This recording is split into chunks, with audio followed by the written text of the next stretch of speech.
L'humanité a à nouveau rendez-vous avec son destin. Et son destin passe par l'information. L'information est cruciale. L'information est ce qui peut vous déterminer à prendre des décisions, à vous orienter. Sans information, eh bien vous êtes condamné à l'immobilité. Aujourd'hui, l'information, eh bien, ce sont des médias institutionnels aux mains soit des pouvoirs politiques, soit des pouvoirs financiers. En France, 90% des médias sont devenus des merdias aux ordres des oligarques, des plutocrates ou du pouvoir politique. Sauf que l'Internet a généré un flux d'informations incommensurable. Il est très difficile à ceux qui voudraient contrôler les flux sur Internet de pouvoir maîtriser l'information. Elle est tellement multiple, elle est tellement instantanée. Il y a 40 ans, 50 ans, 60 ans, on prenait pour parole d'évangile, j'allais dire parole du Coran ou d'autres choses, pour ne pas faire de jaloux, ou de la Torah, bref, tout ce qui était dit à la télé, à la radio, ou dans le journal, écrit.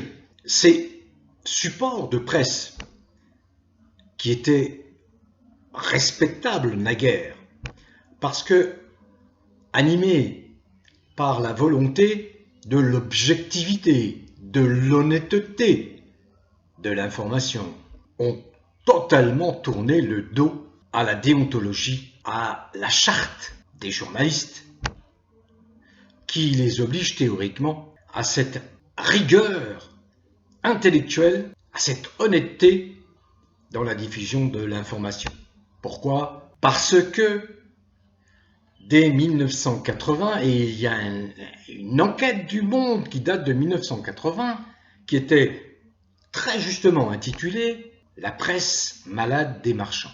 Ça veut dire que dès les années 80, les puissances financières, animées d'intentions les moins louables, ont bien compris l'intérêt de mettre la main sur la presse, sur les moyens de l'information.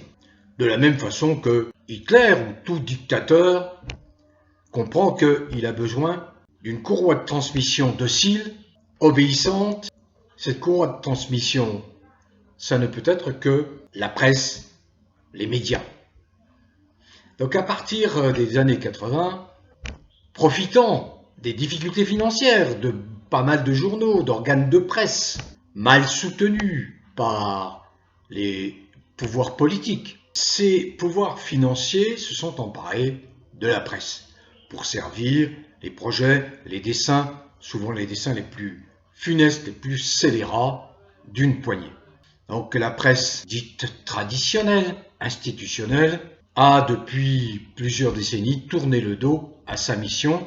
La presse dite traditionnelle, institutionnelle, est devenue une presse goebbelsienne aux ordres des pouvoirs économiques, financiers ou pouvoirs politiques, qui a la mainmise sur les rouages de l'État. Au fil du temps, cette influence des médias traditionnels s'est émoussée grâce à l'Internet. La sacro-sainte télé est descendue de son piédestal, a perdu de sa capacité à influencer.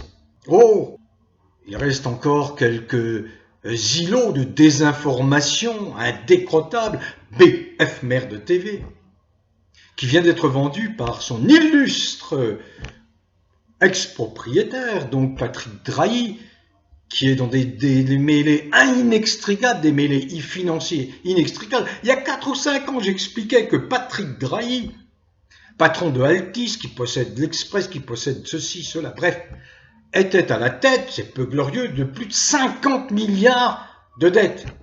Mais grâce à la complicité des pouvoirs successifs, notamment grâce à la complicité de Macron, eh bien, il s'était maintenu à la tête de ce groupe. Mais les créanciers on finit par perdre patience et on dit à cet Israélo-français, ben maintenant il faut penser à nous rembourser parce que la situation devient très imprévisible, financière, hein, les tensions mondiales, la troisième guerre mondiale qui se profile à cause de fous bellicistes, de fous dangereux, déjantés, Macron en particulier. Les créanciers ont demandé à Drahi d'honorer ses dettes, mais il en est absolument incapable. Parallèlement, eh bien, on assiste à l'amplification de l'écho Internet sur des plateformes d'information, les GAFAM, pour ne pas les nommer, dont Google, YouTube, Facebook, Twitter, etc., etc. Et il y a une montée en puissance de ces plateformes d'information. Et également une montée en puissance de plateformes libres, de plateformes qui sont capables de délivrer une information alternative. C'est les médias alternatifs qui revendiquent leur liberté. De marginal que ces médias alternatifs étaient il y a encore 10 ou 15 ans, ils sont aujourd'hui devenus des points d'information incontournables. Eh oui, les petits ruisseaux font des grandes rivières.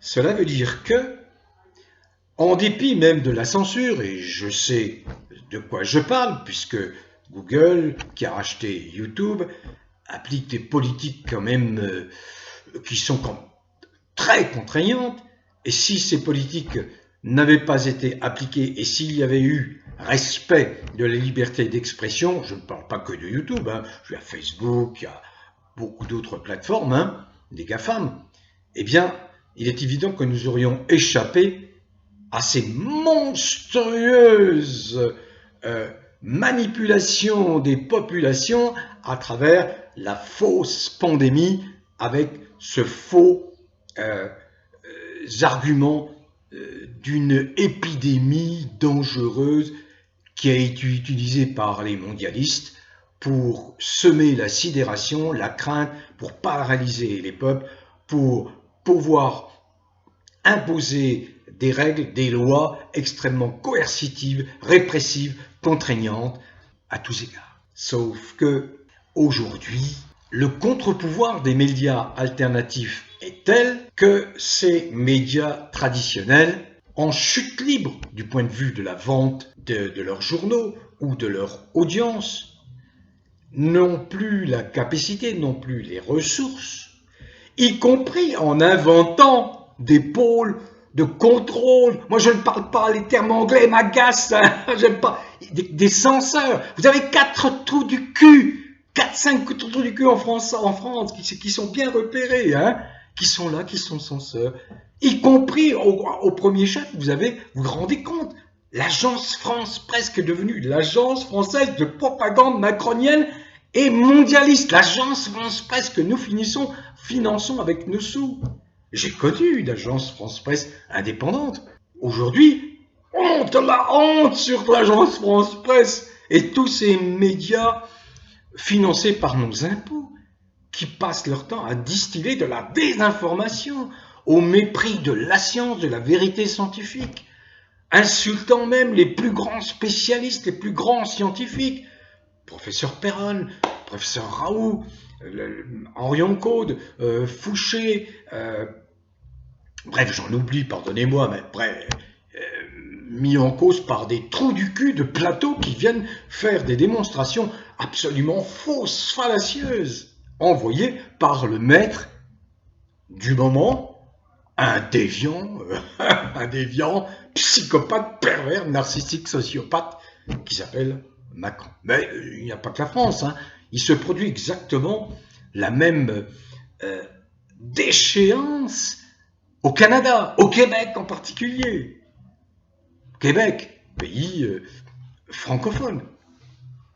Vive le Québec libre! Affranchissez-vous de l'emprise anglo-saxonne. C'était le combat de Gaulle, c'est également le mien. Pourquoi nous en sommes là? Parce que vous avez des gens endormis qui cède aux modes du moment, qui tombe dans la facilité pour faire bien, qui use et abuse de tous les anglicismes alors que nous avons une langue tellement riche, subtile, nuancée, une des plus belles langues. Vous savez que au XVIIIe siècle, XVIIe, XVIIIe siècle, le français était la langue de la diplomatie européenne.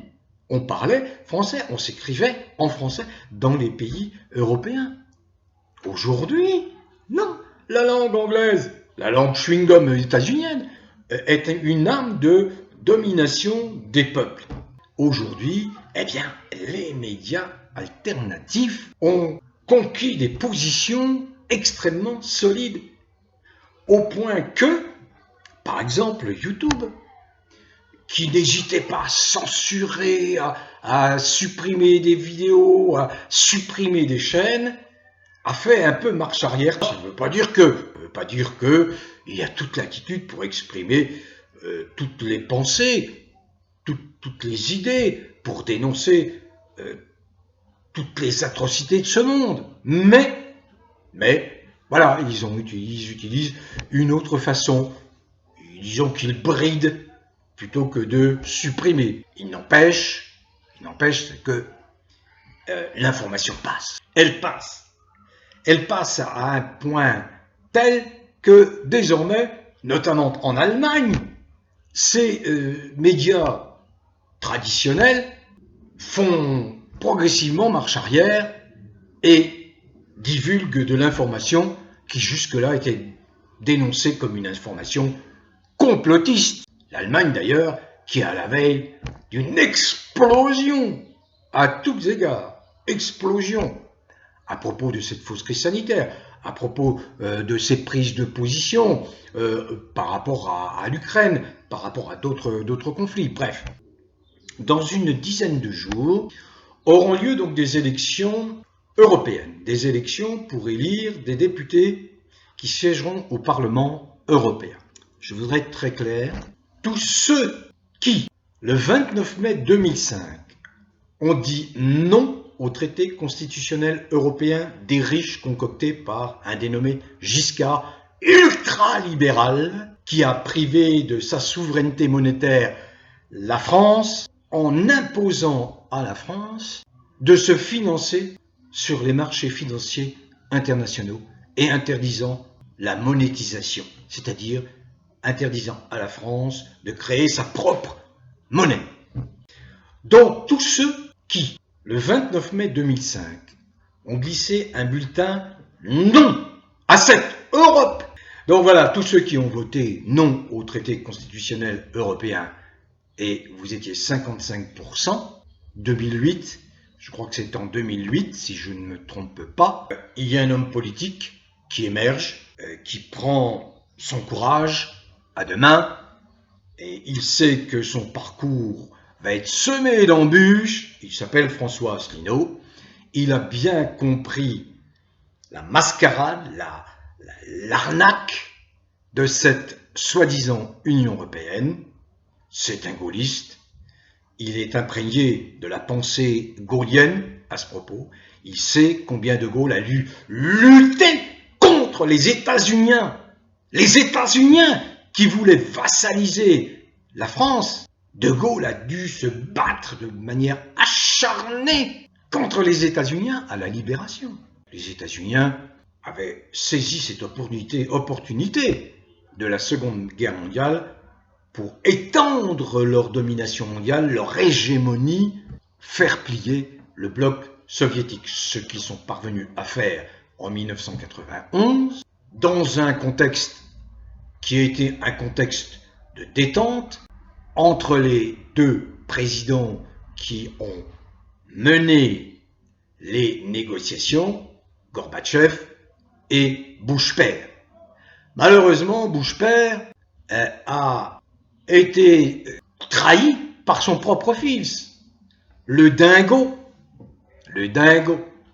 et les néocons qui sont apparus avec le dingo au début des années 2000, les néocons qui ont cassé la parole donnée par Bush père à Gorbatchev et qui ont entrepris, contrairement à la parole donnée par George Bush, père, ont entrepris de déstabiliser la Russie, le bloc de l'Est et la Russie. Ça ne pouvait pas ne pas troubler Poutine, qui est arrivé au pouvoir après Eltsine, justement pour faire renaître de ses cendres la Russie, la grande Russie. Aujourd'hui, les conflits que nous connaissons, le conflit que nous connaissons en Ukraine, trouve ses racines là. À savoir que la CIA a passé son temps à déstabiliser tous les pays satellites de la Russie, en particulier l'Ukraine dont il faut bien se souvenir qu'elle a été dirigée pendant la Seconde Guerre mondiale par un peu reluisant Bandera, un nazi. Et l'Ukraine d'aujourd'hui est tenue par des néo-nazis et des détraqués sexuels, à l'exemple de Zelensky, un total déglingué sexuel. L'Ukraine est aujourd'hui une plaque tournante du trafic d'êtres humains et en particulier du trafic d'enfants. Je viens de parler des médias, je viens de parler de l'emprise d'un pays qui ne supporte pas de perdre son hégémonie mondiale sur la planète et qui, depuis quelque temps, déstabilise. On déstabilise en Ukraine et on est aux côtés d'un État inqualifiable, dominé par des fous de guerre qui sont des sionistes. Regardez le Maher Habib, son comportement odieux contre un député de la France insoumise qui dénonce à juste titre l'atrocité des crimes perpétrés par Israël. Une fois encore, je ne ferai jamais l'amalgame entre les Juifs, le judaïsme et ces sionistes soutenus par les États-Unis. Ces fous de guerre. Sauf que les conditions géopolitiques au Moyen-Orient, au Proche au Moyen-Orient, ont changé. Les BRICS n'y sont pas pour rien. Des pays comme l'Arabie Saoudite, qui était proche des États-Unis, est aujourd'hui beaucoup plus proche des BRICS. Il y a un sentiment de culpabilité dans le monde musulman par rapport à l'abandon, s'il n'y a rien, il n'y a pas d'autre mot, l'abandon de ces malheureux Palestiniens soumis à, je ne dis pas l'ensemble du peuple israélien, soumis à ces fous de guerre sionistes qui veulent créer un grand Israël, qui s'imagine être le peuple élu. Je le répète ici, il n'y a nulle part décrit au monde qu'il y a un peuple élu sur cette planète. Aucun. C'est des interprétations très faciles. Il y a de grands rabbins qui se sont exprimés et qui ont nié ceci. Et n'oublions pas qui, je crois en 1995, a assassiné Yitzhak Rabin, qui était engagé dans un processus de paix avec Yasser Arafat, le Palestinien.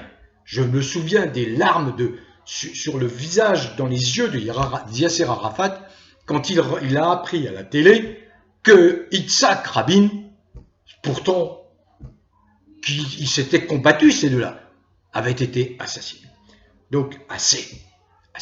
Aujourd'hui,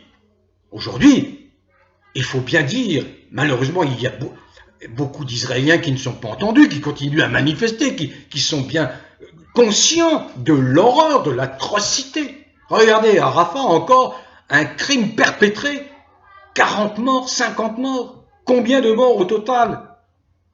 Combien? Des dizaines de milliers, des centaines de milliers? Il faut absolument éradiquer quoi? Les 2 millions de Palestiniens qui vivent sur cette bande de Gaza? Mais au nom de quoi? Au nom de quoi? On ne peut pas se tromper. Et les condamnations pleuvent. Le procureur de la Cour pénale internationale, une fois n'est pas coutume, la Cour pénale internationale joue son rôle, a lancé un mandat d'arrêt contre Netanyahou. Aux grandes dames, à la colère de ces extrémistes qui ne supportent pas.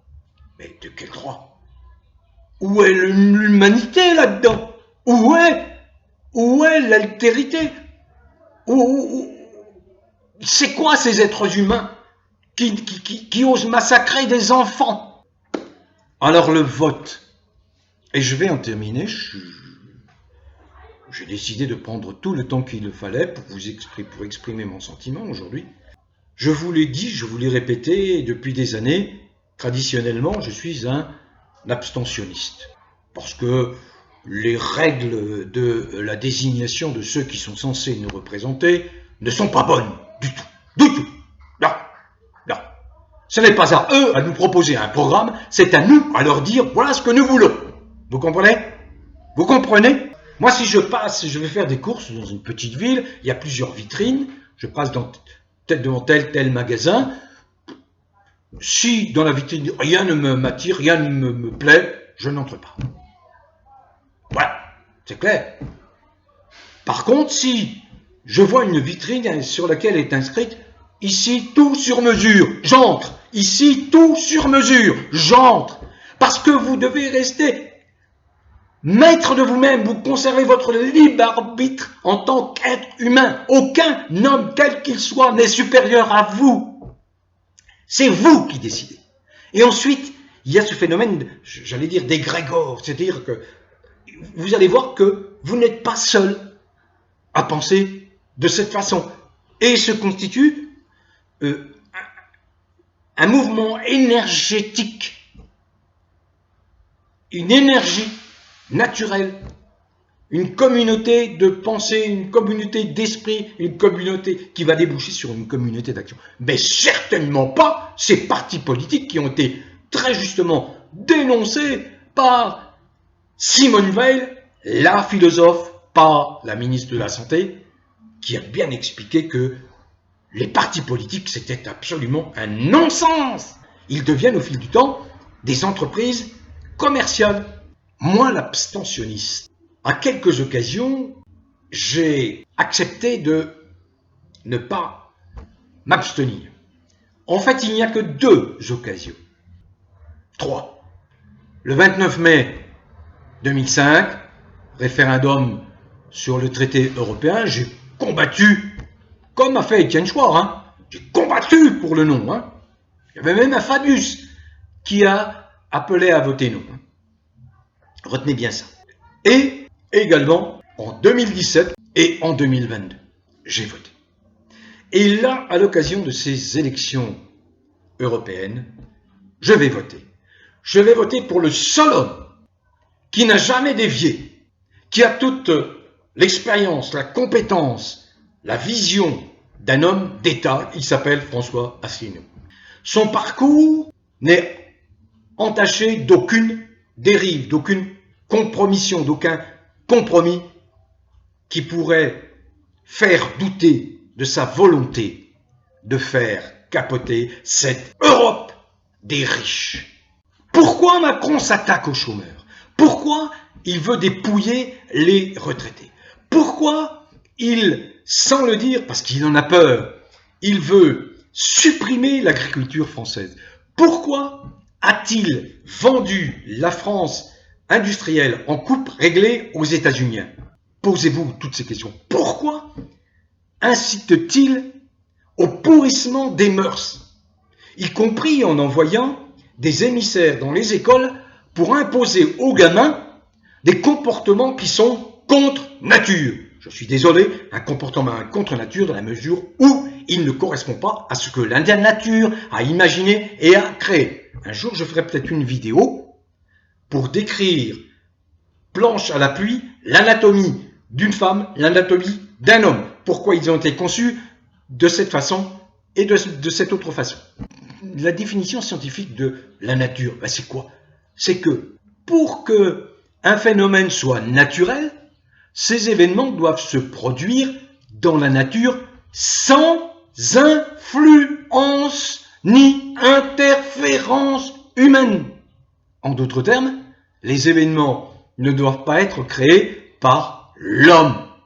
Tout ce qui est artefact, eh bien, c'est-à-dire tout ce qui est artificiel, qui intervient dans les faits naturels, qui est la conséquence ou la suite d'une industrie humaine, n'a rien à voir avec la nature.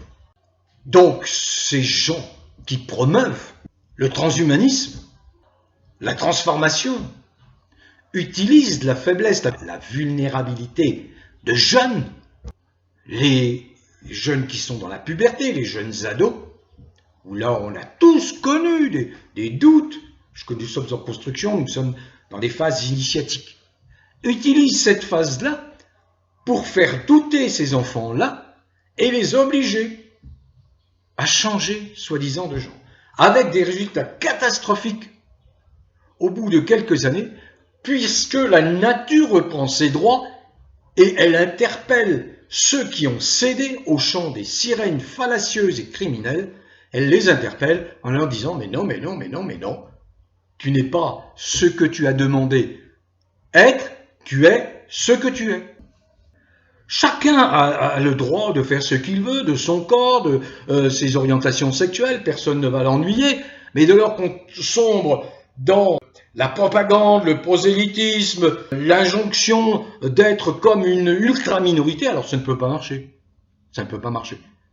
Et encore une fois, comme les lois, le corpus législatif est totalement souillé, vérolé, j'espère bien qu'il y a une majorité en France de juges intègres qui n'appliqueront jamais ces lois souillées, vérolées, qui n'ont d'autre but, d'autre objectif que de favoriser l'essor de comportements contre nature. Derrière tout cela, et je conclus là-dessus, eh bien c'est quoi? C'est vouloir absoudre tous les crimes commis par les pédocriminels, parce qu'il y a des noms célèbres derrière ces réseaux de pédocriminalité. Allez voir Karl Zero. Allez voir le film de Bernérias, Les Survivantes. Vous allez en apprendre encore davantage. Le 9 juin, c'est François Asselineau et l'UPR. Je forme le vœu ici qu'il atteigne les 5% pour avoir au moins 5 députés et, bien sûr, davantage. Ça ne veut pas dire que j'exclus les autres, comme Philippot. Je lui souhaite de faire un bon score à Philippot. Ne me faites pas de mauvais procès. Mais il ne faut pas perdre de vue l'essentiel. L'essentiel, c'est que Asselineau porte des valeurs qui sont de nature à sauver la France, à sauver son identité. En ce moment, ils sont en train de vouloir détruire toutes les valeurs chrétiennes. Bien sûr que le catholicisme n'est pas exempt de péché, je veux dire, de graves comportements. Je l'ai déjà dit dans d'autres vidéos. Mais la chrétienté, les chrétiens, les musulmans, les hindouistes, tous ces courants religieux portent des valeurs de respect de l'être humain. Aujourd'hui, qu'est-ce que ces occidentaux totalement décadents, dégénérés, quelles sont ces valeurs? Quelles sont les valeurs qu'ils portent? Quelle est la valeur première aux États-Unis? C'est on écrase le voisin parce que le Dieu c'est le fric, le fric, le fric, le fric, toujours le fric, c'est ça les États-Unis.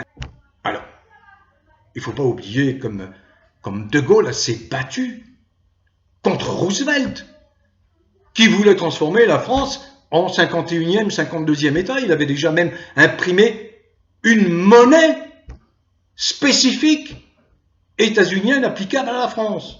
Donc voilà, le 9 juin, Asselineau, UPR, qu'est-ce qui peut se produire? Eh bien, il peut se produire la prise de conscience, enfin, qu'il faut changer totalement le système.